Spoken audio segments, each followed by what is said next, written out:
ये क्या है हीरोन का सूत्र, इसके बारे में आज हम लोग को जानकारी प्राप्त करनी है।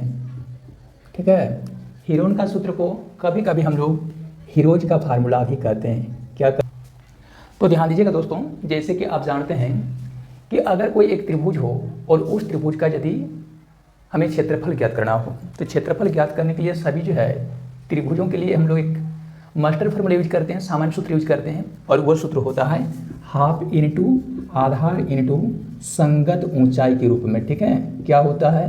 हाफ इंटू आधार इंटू संगत ऊंचाई कह सकते हो या संगत शीर्षलंब कह सकते हो। और ये फार्मूला किनका है? किसी एक त्रिभुज का क्षेत्रफल ज्ञात करने का फार्मूला है। ठीक है, क्षेत्रफल ज्ञात करने का फार्मूला है। जैसे उदाहरण के लिए हम लोग ले लेंगे कोई एक त्रिभुज है, इस तरह का त्रिभुज है, मान के चलो ऐसा त्रिभुज है।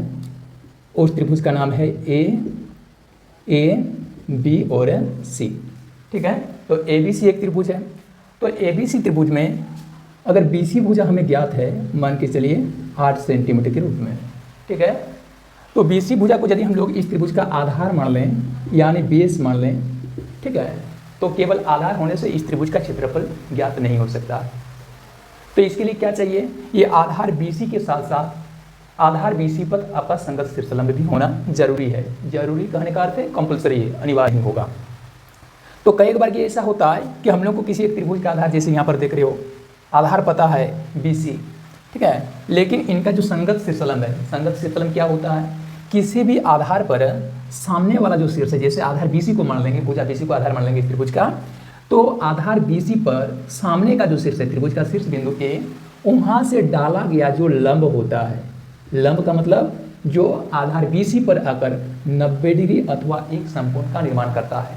ठीक है, तो उनको क्या बोलेंगे? आधार BC के लिए संगत शीर्षलंब बोलेंगे। यदि हम लोग इनका नामकरण करना चाहेंगे तो AD के रूप में नामकरण कर सकते हैं।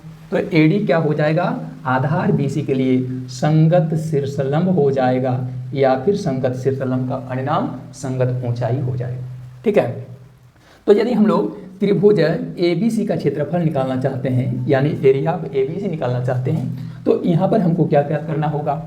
जैसे कि ऊपर आप लोग ये सूत्र देख रहे हो, हाफ इनटू आधार इनटू संगत ऊंचाई। तो इसमें आधार के रूप में हमें BC भुजा लेनी होगी, और साथ ही साथ में BC भुजा के साथ संगत ऊंचाई लेनी पड़ेगी। तो भुजा BC के लिए संगत ऊंचाई का काम कौन कर रहा है? AD भुजा कर रहा है। तो उस स्थिति में यहाँ पर AD भुजा संगत ऊंचाई की जगह पर आ जाएगा। तो यहाँ पर इस सूत्र के माध्यम से यदि त्रिभुज ABC का क्षेत्रफल निकालना चाहते हैं, तो हाफ इनटू BC का मान तो पहले से ही आपको पता है कितना है, 8 सेंटीमीटर है। 8 सेंटीमीटर है, तो BC की जगह पर तो आप 8 सेंटीमीटर लिख देंगे, इनटू AD की जरूरत पड़ेगी। तो AD आपके पास अगर है तब तो इस त्रिभुज का क्षेत्रफल निकल जाएगा। लेकिन कई बार ये ऐसा होता है जिसमें AD भुजा दिया हुआ नहीं रहता है। ठीक है, तो AD भुजा अगर दिया हुआ ना रहे तो इस त्रिभुज ABC का क्षेत्रफल ज्ञात करना कठिन हो जाएगा।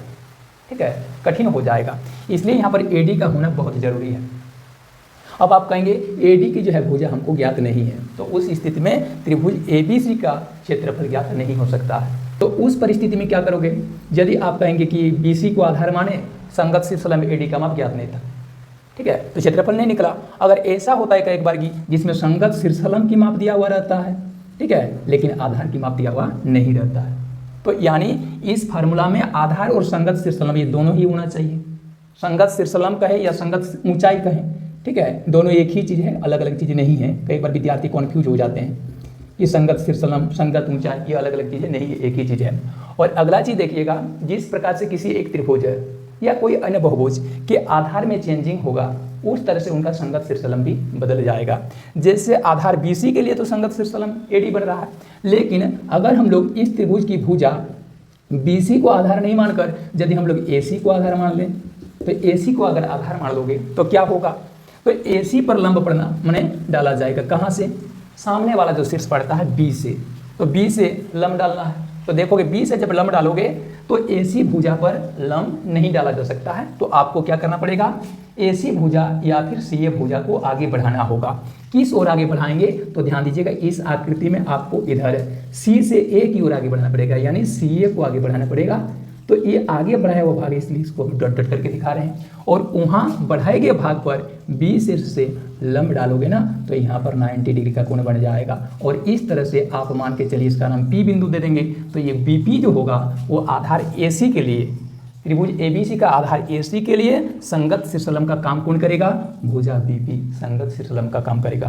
तब आपको इसका क्षेत्रफल, त्रिभुज ABC का क्षेत्रफल ज्ञात करने के लिए यदि आप BC को आधार नहीं मानकर AC को आधार मान लेते हो तो आधार के जगह पर AC इंटू संगत शीर्षलंब के जगह पर क्या करेंगे? संगत शीर्षलंब के जगह पर BP का प्रयोग करोगे, यानी BP लगाओगे यहाँ पर। ठीक है, तो इसमें AC की माप आपको पता होना चाहिए, साथ ही साथ में BP की माप पता होनी चाहिए। ये दोनों चीज़ें पता होनी चाहिए। ठीक है, अगर दोनों में से कोई एक चीज़ है, मान के चलिए AC की माप दिया हुआ है 12 सेंटीमीटर और BP की माप ज्ञात नहीं है, तो इस फार्मूला से इस त्रिभुज ABC का क्षेत्रफल नहीं निकलेगा। ठीक है, अब मान के चलो कि AC जो है ज्ञात नहीं है, BP ज्ञात है, तो केवल BP ज्ञात है तो AC ज्ञात नहीं होने पर भी इस त्रिभुज का क्षेत्रफल ज्ञात नहीं हो सकेगा। ठीक है, यानी आपको AC और BP दोनों ही ज्ञात होना चाहिए। ठीक है, अब कोई AB उसको आधार मान बैठते हैं, तो यदि आधार AB को मान बैठोगे तो क्या करना होगा? आधार के रूप में यदि AB को मानोगे तो उस स्थिति में आधार AB पर क्या होना चाहिए? संगत शीर्षलंब C से लंब डालना चाहिए। तो C से अगर डाला गया लंब, यहाँ पर मान के चलिए C से डाला गया जो लंब है वह आधार AB को यहाँ पर समकोण का कोण बना देती है, यानी CA जो है ना वो क्या है? शीर्षलंब का काम कर रहा है।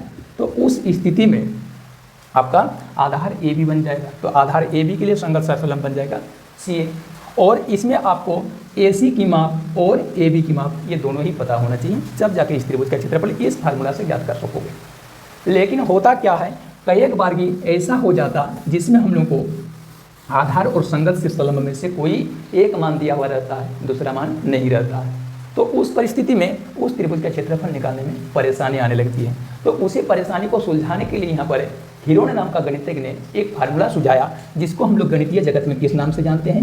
हीरोन का सूत्र के नाम से जानते हैं। तो क्या है हीरोन का सूत्र? चलिए इसको समझते हैं। तो जैसे मान के चलिए यहाँ पर एक त्रिभुज है, उस त्रिभुज का नाम है ABC। ठीक है, तो इस त्रिभुज की 3 भुजाएं हैं, तो उसमें से AB भुजा की माप हमें पता है, मान के चलिए 6 सेंटीमीटर के रूप में, BC भुजा की माप पता है 8 सेंटीमीटर के रूप में, और AC भुजा की माप कितनी पता है? 10 सेंटीमीटर के रूप में पता है। समझ पा रहे हैं? तो यहाँ पर इस त्रिभुज की तीनों ही भुजाओं की माप हमको अलग अलग पता है। ठीक है, तो इस त्रिभुज का हमको क्षेत्रफल ज्ञात करने के लिए अगर कहा जाए तो हम कैसे ज्ञात करेंगे? तो देखते हैं, यदि हम लोग इसके लिए हाफ इंटू आधार इंटू संगत ऊंचाई का फार्मूला इस्तेमाल करते हैं तो हम किसी भी भुजा को यदि आधार मान लेते हैं तो हमको संगत शीर्षलंब प्राप्त नहीं हो पाएगा। समझ पा रहे हैं? तो उस परिस्थिति में इस त्रिभुज ABC का क्षेत्रफल हम लोग कैसे ज्ञात करेंगे? इसी को सुझाता है ये हीरोन का सूत्र। ठीक है, तो हीरोन के सूत्र में इसमें सबसे पहले क्या करना होगा? ये जो त्रिभुज आप लोगों को दिख रहा है ABC के रूप में, इस त्रिभुज का सबसे पहले हमें अर्ध परिमाप ज्ञात करना होगा, यानी सेमी पेरीमीटर ज्ञात करना होगा। अर्ध परिमाप को हिंदी में अर्ध परिमिति भी कर सकते हो, या फिर अंग्रेजी में उसको सेमी पेरीमीटर कहा जाता है, और उसको S लेटर से हम लोग निरूपित करते हैं। ठीक है, तो सबसे पहले हम लोग क्या करेंगे कि त्रिभुज की जो 3 भुजाएं दी गई है, AB भुजा, BC भुजा, AC भुजा, उसमें से तीनों भुजाओं को हम लोग एक विशेष संकेत अक्षर से निरूपित कर लेते हैं। मान के चलिए AB भुजा को हम लोग A लेटर से निरूपित करें, BC भुजा को B लेटर से निरूपित करें, और AC भुजा को यदि हम लोग C लेटर के रूप में निरूपित करें। थोड़ा ध्यान रखेंगे, जरूरी नहीं होता है कि AB भुजा को ही हम लोग A कहें, है ना। BC भुजा को आप A कर सकते हो, इसको A कर सकते हो, इसको B कर सकते हो, इसको C कर सकते हो, यानी नामकरण को लेकर किसी भी प्रकार का कोई कन्फ्यूजन नहीं होना चाहिए। ठीक है, तो इस तरह से लोग इस त्रिभुज का अर्ध परिमाप या अर्ध परिमिति ज्ञात करेंगे हिंदी में, या फिर कहेंगे इंग्लिश में सेमी पेरीमीटर ज्ञात करेंगे। तो वो कैसे ज्ञात होता है? तो जैसे कि दोस्तों आपको पता होगा कि एक त्रिभुज का जो परिमाप या परिमिति होता है वो क्या होता है? तो याद रखिएगा, एक त्रिभुज का जो परिमाप या परिमिति होता है वो होता है उसकी तीनों भुजाओं की लंबाई का पूर्ण योग। ठीक है, तो जैसे इस त्रिभुज ABC का परिमाप की बात करेंगे, तो सबसे पहले त्रिभुज है ABC। इसके हल में या सॉल्यूशन में आप लोग लिखेंगे हल में, चूंकि त्रिभुज ABC की भुजाएं किस रूप में है? तो ABC की जो भुजाएं है वो A भुजा 6 सेंटीमीटर के माप के रूप में है, B भुजा 8 सेंटीमीटर के रूप में है, और तथा C भुजा जो है ना वह 10 सेंटीमीटर के रूप में है, जो कि यहाँ ड्राइंग में दिख रहा है। ठीक है, इसलिए हम लोग त्रिभुज ABC का क्या निकालेंगे? अर्ध परिमिति निकालेंगे। अर्ध परिमिति या अर्ध परिमाप भी कह सकते हो, या फिर अर्ध परिमिति भी कह सकते हो, उसमें कोई दिक्कत नहीं है। उसको निरूपित किया जाता है एस लेटर से, एस फॉर सेमी पेरीमीटर होता है, ठीक है। तो इक्वल टू क्या होगा, देखो वहाँ स्पर्श खत्म हो गया, भुजा और सी भुजा, ये तीनों ही भुजा को आपस में जोड़ देंगे तो उससे क्या निकलेगा, उससे निकल जाएगा त्रिभुज ए बी सी का परिमाप निकलेगा, अर्ध परिमाप नहीं निकलेगा ना। तो यहाँ पर परिमाप कहने का मतलब है इसके चारों तरफ की जो ये सीमा रेखा देख रहे हो, इस सीमा रेखा की कुल लंबाई ज्ञात हो जाएगी परिमाप से, ठीक है। लेकिन यहाँ पर हमको तो परिमाप नहीं निकालना है, हमको निकालना है अर्ध परिमाप। तो जैसे जानते हैं आप लोग अर्ध का मतलब क्या होता है, हिंदी में अर्ध का मतलब आधा होता है, ठीक है ना। तो इसलिए इस परिमाप को हम लोग क्या करेंगे, आधा करेंगे। तो बट्टा 2 का मतलब आधा होता है। तो ए बी सी से ए बी सी को जोड़ने पर हमें परिमाप निकला था या प्राप्त हुआ था, तो उसको 2 से डिवाइड कर दीजिए तो क्या निकल गया, अर्ध परिमाप निकल गया, अर्ध परिमिति निकल गया, सेमी पेरीमीटर निकल गया। और इस प्रकार से हम लोग उनके मान को यहाँ पर बैठाएंगे। देखिए यहाँ जो इक्वल टू का चिन्ह है वो हम लोग यहाँ लिख चुके हैं। अब ए के जगह पर ए का मान रखेंगे हम लोग जो कि 6 सेंटीमीटर के रूप में है, अब प्लस बी के जगह बी का मान रखेंगे कितना, 8 सेंटीमीटर के रूप में, और सी के जगह सी का मान रखेंगे कितना, 10 सेंटीमीटर के रूप में, बट्टा 2 कर देंगे। इन राशियों को आपस में जोड़ने पर हमें क्या प्राप्त होगा बताइए, ये कितना हो जाएगा, 24 सेंटीमीटर होगा। अब बट्टा 2 करोगे तो ये कट जाएगा, कितना प्राप्त हो जाएगा, 12 सेंटीमीटर। अब आप कहेंगे क्या हम इसको आंसर कर देंगे, नहीं, अब ये आंसर करना नहीं है क्योंकि ये आपका क्षेत्रफल नहीं, ये क्या चीज निकला है, त्रिभुज एबीसी का अर्ध परिमाप या अर्ध परिमिति निकला है 12 सेंटीमीटर। अब इस अर्ध परिमिति का जरूरत क्या है, क्यों निकाले, अर्ध परिमिति निकालने के लिए तो नहीं कहा गया था आपको, त्रिभुज का क्षेत्रफल ज्ञात करने के लिए क्या गया, तो फिर अर्ध परिमिति क्यों निकाले, क्योंकि हीरोन के सूत्र से जब भी इस त्रिभुज का क्षेत्रफल ज्ञात करने की जरूरत होगी तो उस स्थिति में इस अर्ध परिमाप या अर्ध परिमिति की जरूरत होगी, इसलिए हम लोग अर्ध परिमिति की व्यवस्था पहले ही कर ली। समझ गए सूत्र से। अब हीरोन का सूत्र इस्तेमाल करेंगे। तो हीरोन का सूत्र होता क्या, तो हीरोन का सूत्र होता है जिसके माध्यम से किसी एक त्रिभुज का क्षेत्रफल ज्ञात होगा, सब त्रिभुज का क्षेत्रफल ज्ञात होगा। और कौन से त्रिभुज का क्षेत्रफल ज्ञात होगा, जिस त्रिभुज की तीनों भुजाओं की माप हमें अलग अलग पता रहेगा। समझ पा रहे हैं। तो किसी क्वेश्चन में तो तीनों भुजाएं अलग अलग दी हुई रहती है, लेकिन कई बार की क्या होता कि इसकी तीनों भुजाएं दी हुई नहीं रहती। तो उस परिस्थिति में हमको अपनी तरफ से अपने कोशिश करके अपने प्रयास करके उनकी तीनों भुजाओं को इंडिपेंडेंटली यानी अलग अलग प्राप्त करना होगा, ठीक है। और वो जब तीनों भुजाएं अलग अलग प्राप्त हो जाएगी उसके बाद हम लोग त्रिभुज का अर्ध परिमाप या अर्ध परिमिति निकालेंगे, जैसे कि अभी अभी आप लोग देखें a + b + c/2 कर लेंगे, ठीक है। तो उससे अर्ध परिमिति ज्ञात हो जाएगी। अब हीरोन के सूत्र को यहाँ अप्लाई करने की जरूरत है। तो हीरोन के सूत्र से त्रिभुज ए बी सी का जब क्षेत्रफल निकालेंगे तो क्या हो जाएगा, तो त्रिभुज ए बी सी का क्षेत्रफल इक्वल टू हीरोन का सूत्र ये वाला है, √s × s - a into s - b into s - c, ये चीज़ है। समझ पा रहे हैं। इसमें थोड़ा सा आप लोगों को ध्यान देना चाहिए, s का अर्थ क्या है यहाँ पर, तो s का मीनिंग है इस त्रिभुज की अर्ध परिमिति, ठीक है। तो जहाँ जहाँ s आया हुआ है समझ लीजिए वहाँ पर हम लोग त्रिभुज की अर्ध परिमिति का मान रखेंगे, ठीक है। और इस सूत्र में देखिए जहाँ पर a प्रयुक्त हुआ है उसमें हम लोग इस त्रिभुज की किसी एक भुजा जिसको a माने हुए, जैसे इसमें 6 सेंटीमीटर को a माने हैं, तो a का मतलब हो गया त्रिभुज की पहली भुजा, कोई एक भुजा को पहली भुजा मान लीजिए, b का मतलब हो गया त्रिभुज की कोई दूसरी भुजा, और c का मतलब हो गया त्रिभुज की तीसरी भुजा। और वो मान रख कर फिर आप इसको हल कर लीजिए, सॉल्व कर लीजिए, तो फिर आपका सवाल तैयार है। जैसे यहाँ पर हम लोग इन मानों को क्या करेंगे, एक एक करके रखेंगे। जैसे इस जगह पर s का मान आया तो s का मान अभी कितना निकाल के रखे थे, 12 सेंटीमीटर रखे थे, तो 12 सेंटीमीटर इंटू फिर s के जगह पर फिर 12 सेंटीमीटर माइनस फिर a के जगह पर a का मान दे दीजिए कितना, 6 सेंटीमीटर इंटू फिर s का मान फिर 12 सेंटीमीटर, फिर माइनस के माइनस b के जगह b का मान दे दीजिए जो कि 8 सेंटीमीटर के रूप में है, ये रूट का चीज बना रहेगा।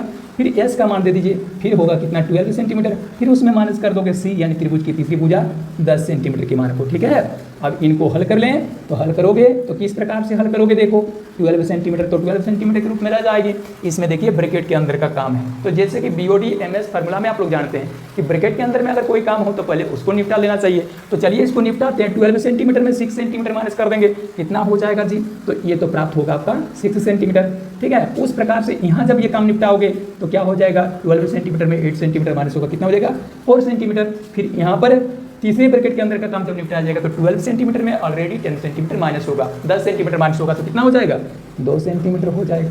समझ पा रहे हैं। अब हम लोग क्या करेंगे, इसको रूट के अंदर में रखेंगे। अब ये संख्या बता देंगे, ठीक है। तो क्या लिखेंगे 12 सेंटीमीटर, फिर क्या पढ़ते हो इंटू का मतलब क्या होता है गणित में, गुणा होता है। तो यहाँ पर हो जाएगा 6 सेंटीमीटर, फिर इंटू तो फिर गुणा, फिर क्या हो जाएगा 4 सेंटीमीटर, फिर इंटू 2 सेंटीमीटर, इस तरह। अब इन संख्याओं को हम लोग क्या करेंगे, वर्गमूल के रूप में प्राप्त करेंगे, ताकि अभाज्य गुणनखंड रूप में हम लोग एक समान मान वाली दो दो संख्याओं का क्या करते हैं, जोड़ा बनाते हैं, ठीक है। और उनके ऊपर में अगर वर्गमूल का चिन्ह है तो उसमें से डबल डबल जोड़े में से एक एक नंबर को बाहर निकाल लेते हैं। जैसे यहाँ पर का काम है तो गुणा का काम कर देंगे आप लोग। आप ध्यान दोगे, ऐसे जब कर लोगे जोड़ी बनाकर जब एक एक नंबर को बाहर निकाल लीजिएगा तो फिर आपका ये जो रूट का साइन है वो रूट का साइन अब लिखा नहीं जा सकेगा, ठीक है ना। यानी अब रूट हट गया है। अब फाइनली इन नंबरों को आपस में गुणा कर देंगे आप लोग, तो 2 गुना 3 कितना हो जाता है, 6। और यहाँ पर 6 सेंटीमीटर हो गया, ठीक है। या ऐसे करें 2 गुना 3 6, 6 गुना 2 12, 12 गुना 2 कितना हो जाएगा, 24, 24 हो गया। आप ध्यान दोगे सेंटीमीटर इंटू सेंटीमीटर कितना हो जाएगा, सेंटीमीटर स्क्वायर हो जाएगा। और इस तरह से आपको त्रिभुज ABC का क्षेत्रफल कितना प्राप्त हो गया, 24 सेंटीमीटर स्क्वायर प्राप्त हो गया, ठीक है। समझ गए होंगे, क्योंकि हीरोन का फार्मूला याद रखिएगा वहीं कारगर होता है। बार बार हम रिपीट करते जा रहे हैं, हीरोन का फार्मूला वहीं पर जो है उपयोग किया जा सकता है जब किसी त्रिभुज की तीनों भुजाओं की लंबाइयां हमें अलग अलग प्राप्त हो।